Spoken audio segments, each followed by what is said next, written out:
Goeiemôre, goeiemiddag, goeienaand en welkom by Straatwys. Het jy al opgelet hoe sware mense gedagtes kan raak? Nie altyd oor wat vandag gebeur nie, maar oor dinge wat lankal gebeur het. Ou gesprekke, ou seer, ou verwerping, ou skuld, ou woorde wat iemand jare terug gesê het. Dis amper asof ons baie keer deur die lewe stap met 'n onsigbare rugsak vol goeders wat nooit neergesit word nie.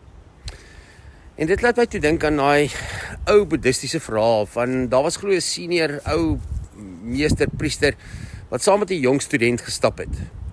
Nou volgens hulle tradisie mag hulle nie aan 'n vrou raak nie. En toe kom hulle by 'n rivier waar 'n vrou staan en sukkel om oor te kom want die water is te diep. En die jong student staan ongemaklik want hy weet mos wat die reëls is.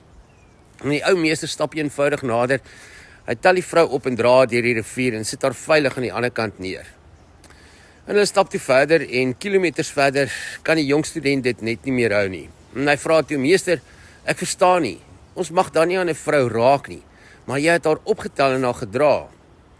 En toe kyk die meester rustig na hom en hy sê vir hom, ek het haar lankal neergesit, maar jy dra haar nog in jou gedagtes. Is dit nie baie keer presies hoe ons leef nie? Ons dra goed saam wat lankal verby is. Iemand het jou dalk jare terug seer gemaak, maar jy leef nog elke dag vanuit daardie pyn. Iemand het jou afgekeer en nou probeer jy steeds jouself bewys.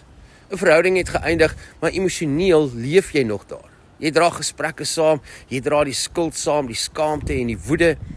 En die ergste is, baie van die goed bestaan lankal nie meer nie. Maar in jou gedagtes dra jy dit saam. En dis hoekom die mens soms so moeg raak. Dit gaan nie net oor die werk nie, dit gaan nie oor die verantwoordelikhede en waarmee in jou kop besig is nie, maar oor alles wat ons emosioneel so saamdra. En hoor nou 'n bietjie mooi, om iets neer te sit beteken nie dit het jou dalk nooit seer gemaak nie. Dit beteken nie jy ontken dit nie, dit het rarig gebeur. Dit beteken net jou op om jou hele lewe lank dit saam met jou te sleep. Want party mense dra een oomblik vir 20 jaar, een fout, een teleurstelling, een trauma, een verhouding, een mislukking. En intussen gaan die lewe aan, maar hulle sit nog terug daar by daardie rivier. En dis hoekom vergifnis ook belangrik is, nie net vir ander mense nie, maar vir jouself. Want om onvergewensgesind te wees, is baie keer soos om gif te drink en te hoop die ander persoon word siek. Jy dra die gewig, jy verloor die vrede, jy verloor die energie. En dalk moet jy dit vandag hoor. Jy hoef nie alles saam met jou te dra nie. Nie elke opinie oor jou nie, nie elke mislukking nie, nie elke stuk skuld nie. Party goed moet net neergesit word. En die Bybel sê, werp al julle bekommernisse op hom, want hy sorg vir julle. Met ander woorde, jy was nooit gemaak om alles alleen te dra nie. En miskien is dit wat geloof baie keer is, nie net om sterker te raak nie, maar om uiteindelik sekere dinge neer te sit. Daardie pyn, daardie skuld, daardie bitterheid in jou, daardie behoefte om alles te wil beheer. Want hoe gaan jy nuwe seisoene binnegaan as jou hande nog vol ou bagasie is?